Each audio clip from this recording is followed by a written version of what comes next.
Assalamualaikum warahmatullahi wabarakatuh. Waalaikumsalam warahmatullahi wabarakatuh. Langsung saja perkenalkan, nama saya Osama Ahmad Aswaudi Abdillah dari jurusan Pendidikan Bahasa Arab angkatan 2022 dengan NIM 2022200077 dan rekan saya dengan nama Saya Nurita Aini Nur Fadilah dengan NIM 20022200076. Baik, kami di sini akan mempresentasikan hasil proposal kami. Berhubung ini adalah simulasi proposal, jadi presentasinya ala kadarnya saja. Mohon dimaklumi. Kembali lagi di topik pembicaraan. Kami akan mempresentasikan hasil proposal kami yang berjudul pengaruh metode al-bidayah terhadap pemahaman kaidah dasar nahwu shorof santri madrasah dengan Subul Huda Blimbing Dolmo Madiun. Di proposal kami ada 3 bab. Yang pertama adalah pendahuluan, yang kedua adalah kajian pustaka, yang ketiga adalah metodologi penelitian. Yang pertama adalah pendahuluan. Di pendahuluan ini ada beberapa subbab. Latar belakang mengapa kami mengambil judul ini, judul pengaruh metode al-bidayah terhadap pemahaman kaidah dasar nahwu shorof santri madrasah diniyah Subul Huda. Latar belakang kami mengambil ini karena keresahan saya yang spesifik adalah keresahan saya. Rekan saya hanya membantu saja. Karena kaidah dasar nahwu shorof itu kan penting untuk pembelajaran bahasa Arab. Pondasi untuk membaca itu adalah kaidah nahwu shorof. Dan saya itu melihat banyak santri di madrasah diniyah Subul Huda itu mengalami kesulitan dalam memahami kaidah dasar nahwu shorof, terutama yang pemula untuk di tingkat dasar itu sangat sulit. Dikarenakan metode sebelumnya adalah metode takriran, yaitu metode hafalan dan menggunakan modul ajar yang sulit, yaitu bertuliskan Arab dan menggunakan bahasa Jawa pegon atau bahasa Jawa gundul. Itu sangat sulit bagi pemula. Nah, untuk alternatif solusinya saya mengusulkan untuk metode al-bidayah, karena metode ini dirancang untuk memudahkan para santri dalam memahami nahwu shorof. Karena yang pertama adalah karena modul ajarnya itu gampang dan penerapan metodenya itu juga terstruktur. Jadi efektivitas dari pembelajaran itu lebih efektif. Yang terutama adalah tadi modul ajarnya itu gampang karena menggunakan bahasa Indonesia, bahasa sehari-hari, dan juga runtut dari bab ini itu runtut, tidak seperti kitab-kitab yang lain.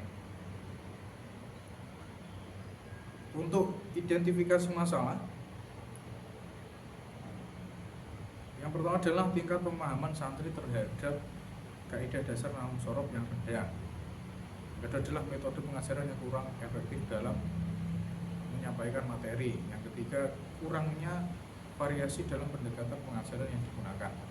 Yang keempat, minimnya penelitian sebelumnya mengevaluasi metode al-bidayah dalam konteks ini.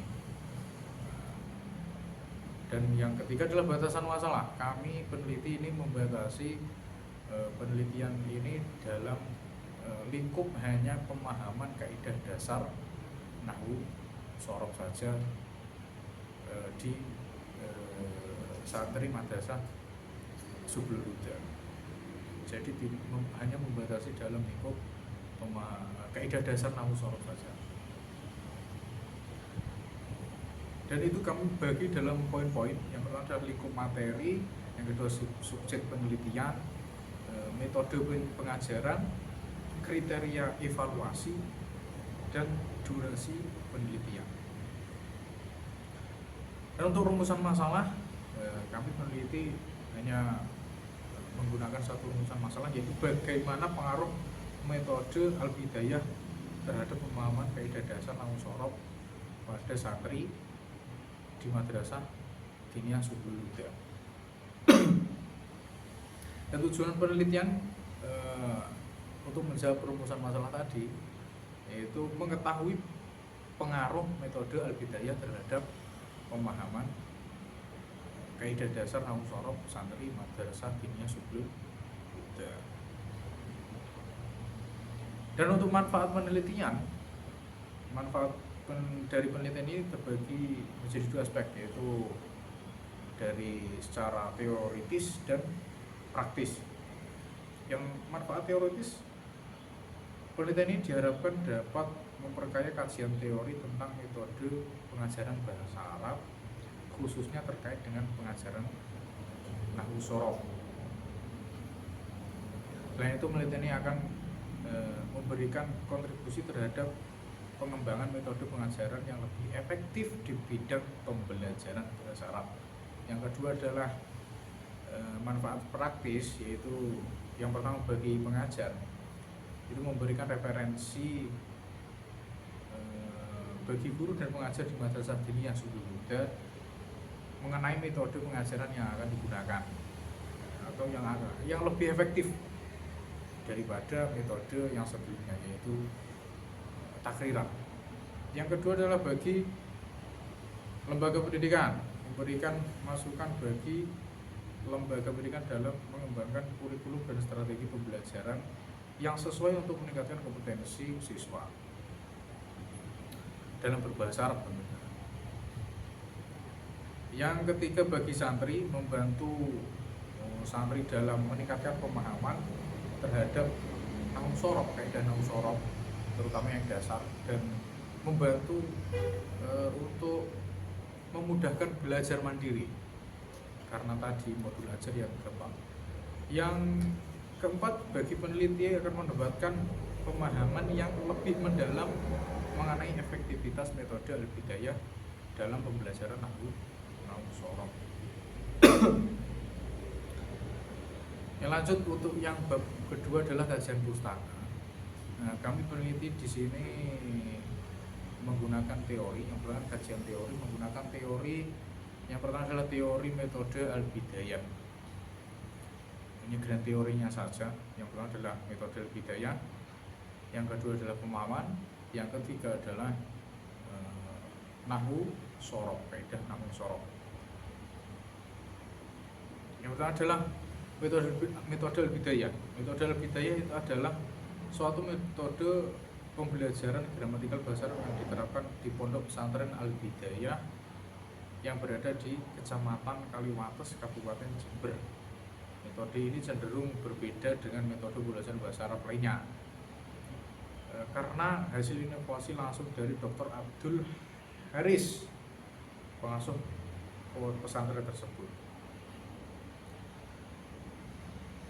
Nah, metode ini mengutamakan pelekatan bab dan materi yang beruntut dari tujuan memudahkan peserta didik dalam belajarnya atau dalam belajar mandiri.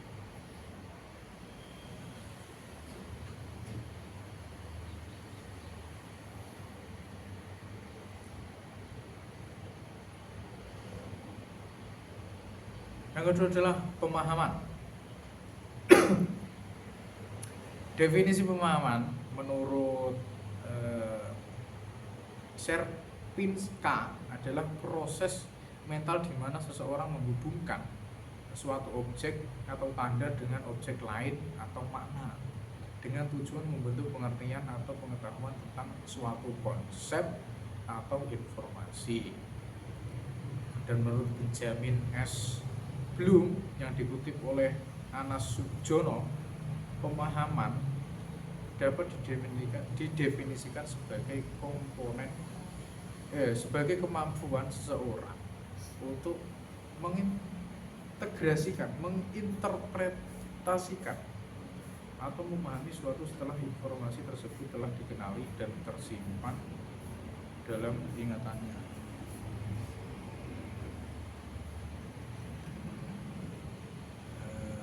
Selanjutnya adalah pengertian nahwu sorof. Nahwu dan sorof adalah dua ilmu yang saling berkaitan erat dalam tata bahasa Arab. Keduanya sering disebut sebagai ibunya ilmu atau umul ilmi dan bapaknya ilmu atau abul ilmi.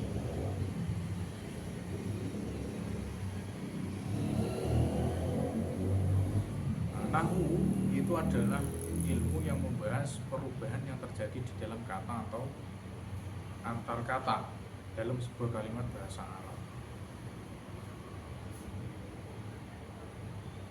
Dan sedangkan sorof itu adalah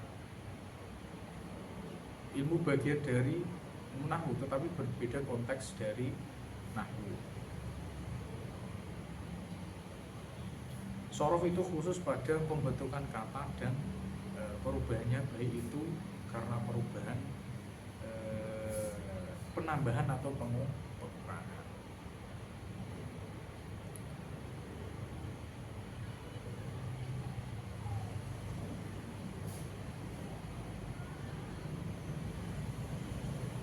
Dan untuk penelitian terdahulu, setelah penelitian terdahulu, ini menurut dari Imam Wahyono dengan judul penelitian strategi Kiai dalam mensukseskan pembelajaran nahwu dan sorof di Pondok Pesantren Al-Bidayah Tegal Besar, Kaliwates, Jember, mengungkap bahwa agar mampu memahami teks Arab dan ditemui, seseorang santri dituntut terlebih dahulu memahami ilmu gramatika bahasa Arab yang biasa disebut dengan ilmu nahwu dan sorof.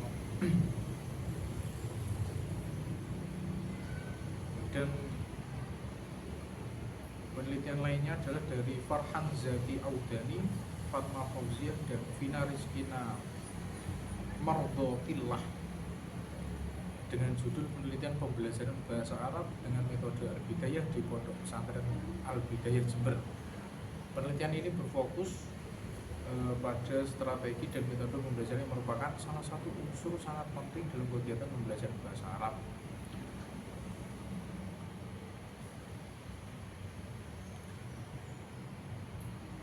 Dan selanjutnya adalah dari Fajar Indarsih dengan judul penelitian efektivitas metode Al-Bidayah dalam peningkatan kompetensi santri pesantren Al-Bidayah di Kabupaten Jember.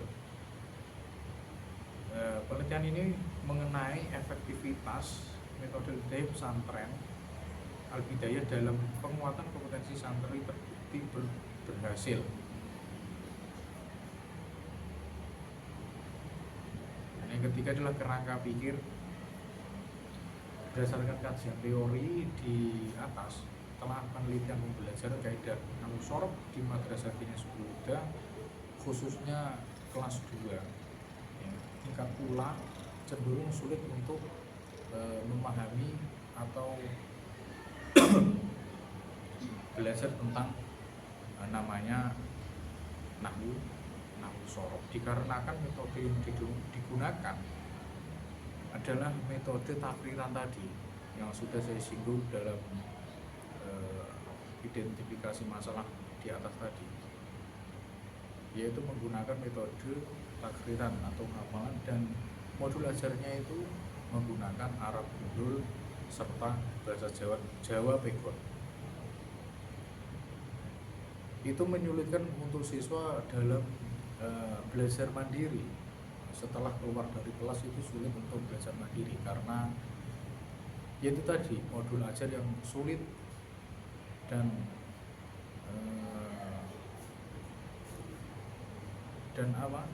metode yang digunakan itu tidak efektif. Jadi santri itu hanya mengandalkan penjelasan dari guru atau ustadz. Oleh karena itu diperlukan perubahan atau perombakan atau inovasi dalam metode guna menunjang semangat belajar serta meningkatkan hasil belajar siswa atau santri di Madrasah Diniah Subuh. Melanjutkan yang tadi, karena dirusuh oleh teman-teman karena kelasnya mau dipakai, Jadi yang ketiga adalah kerangka pikir.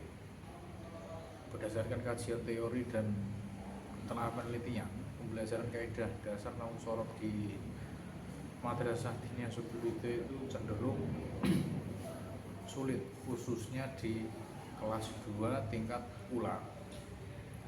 Dikarenakan tadi metode yang digunakan itu adalah metode takriran, yaitu metodenya hafalan, dan modul ajar atau kitabnya itu menggunakan kitab gundul dan bahasa Jawa Bekon yang sulit dipahami dan sulit untuk digunakan siswa untuk belajar mandiri, itu sulit.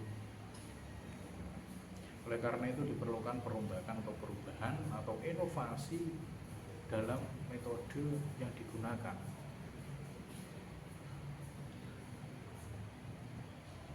Misalnya menggunakan metode al-bidayah. Metode al-bidayah ini kan lebih efektif untuk pembelajaran nahwu sorof. Metode al-bidayah juga menawarkan buku ajar yang mudah dipahami karena menggunakan bahasa sehari-hari dan runtut dari bab pertama itu runtut. Yang penelitian yang dilakukan oleh literatur sebelumnya mengenai penggunaan metode al-bidayah dalam meningkatkan pemahaman santri terhadap kaidah nahwu sorof menunjukkan hasil yang positif.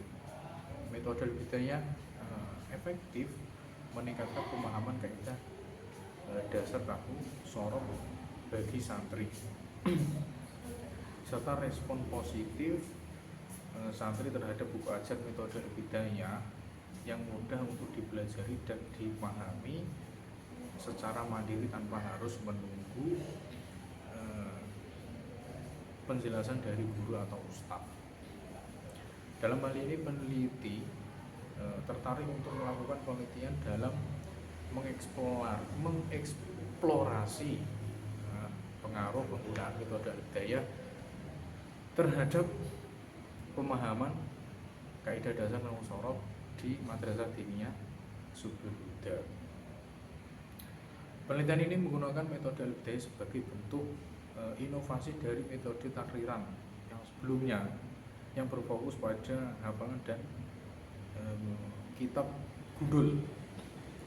Dengan penerapan metode al-bidayah, penelitian ini bertujuan untuk mengamati sejauh mana santri madrasah diniyah Subulhuda khususnya kelas 2 tingkat ula tadi memperoleh pemahaman yang lebih baik terkait kaidah nahwu sorof. Untuk hipotesisnya, berdasarkan uraian penjelasan di atas, maka peneliti merumuskan hipotesis yaitu H0 tidak ada pengaruh yang signifikan antara metode al-bidayah dengan pemahaman kaidah dasar nahwu sorof santri kelas 2 madrasah diniyah Subulhuda. Yang kedua adalah H1 ada pengaruh yang signifikan antara metode al-bidayah dan pemahaman kaidah dasar nahwu sorof santri kelas 2 madrasah diniyah Subulhuda. Yang selanjutnya adalah bab 3 metodologi penelitian disampaikan sergat saya Wida. Baik, selanjutnya yaitu bab 3 tentang metodologi penelitian. Yang pertama itu ada pendekatan dan jenis penelitian. Untuk pendekatan, kami sebagai peneliti menggunakan pendekatan kuantitatif dengan jenis penelitian yakni jenis penelitian pengaruh. Jadi penelitian pengaruh ini bertujuan untuk mengetahui pengaruh antara dua variabel atau lebih. Selanjutnya untuk lokasi dan waktu penelitiannya, kami mengambil lokasi di Madrasah Diniyah Subulhuda yang bertempat di Pondok Pesantren Al-Hidayat, Jalan Tileng, RW 3 RT 6, Dusun Duren, Desa Nimbing, Kecamatan Dolombo, Kabupaten Madiun.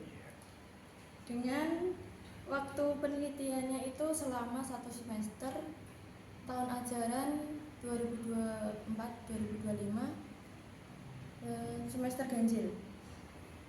Untuk populasi dan sampel penelitiannya, populasinya itu yaitu seluruh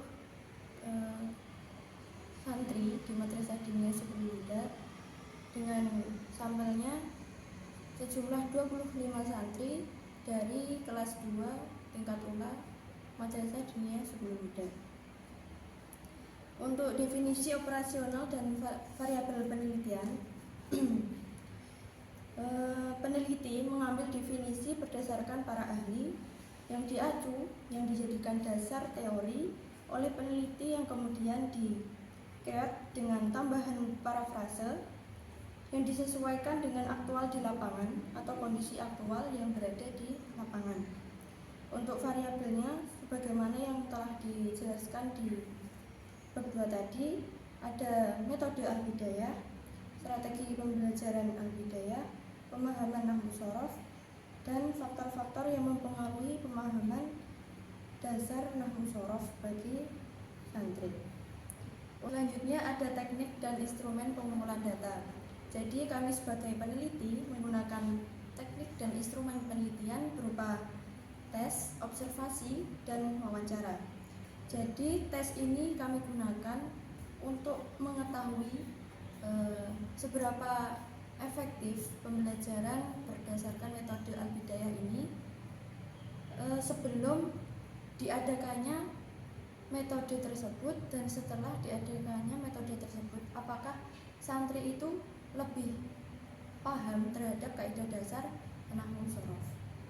Untuk observasinya, karena rekan saya adalah sebagai pendidik di madrasah tersebut, jadi rekan saya ini langsung melakukan observasi di lapangan tersebut. Untuk wawancaranya sama seperti observasi tadi, saya sebagai rekannya akan mewawancara rekan saya ini untuk mengumpulkan data-data terkait fakta-fakta yang ada di lapangan. Kemudian ada validitas dan reliabilitas. Jadi validitas ini digunakan untuk menentukan apakah instrumen pengukuran tersebut benar-benar mengukur apa yang seharusnya diukur atau hanya menghasilkan hasil yang tidak valid. Untuk reliabilitas itu digunakan sebagai alat apakah data tersebut benar-benar dapat diulang atau dikatakan reliable itu jika hasilnya itu tetap konsisten. Selanjutnya ada teknik analisis data. Jadi untuk teknik analisis data ini kami menggunakan 2 uji, yaitu yang pertama ada uji normalitas dan yang kedua ada uji pilot sample t-test. Selanjutnya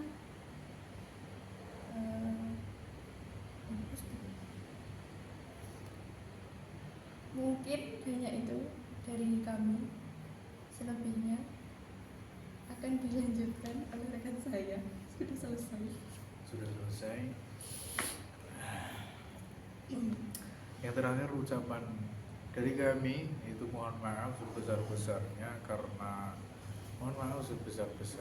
karena di dalam proposal kami banyak yang salah, masih banyak yang salah. Contoh di teori, kajian teori itu masih banyak yang salah karena tidak menggunakan referensi yang jelas. Terus di telaah penelitian, terus untuk identifikasi masalah dan lain-lain itu masih banyak yang salah. Ya, karena kami baru pertama ini membuat proposal dan pada pertemuan bab 2 itu saya tidak masuk dan tidak paham, dan rekan saya ini saya tanya juga tidak paham. Ya. Jadi seperti itulah. Mohon maaf yang sebesar-besar. Dan sejujur-jujurnya kami mengerjakan ini mepet deadline. Nah, dan pengerjaannya hanya H-1. Ya, mohon dimaklumi Bapak dosen. Tapi kita siap untuk revisi karena sekarang sudah Ada mulai gambaran. ada gambaran karena saya sudah belajar dari YouTube. Nah, terima kasih. Assalamualaikum warahmatullahi wabarakatuh. Waalaikumsalam warahmatullahi wabarakatuh.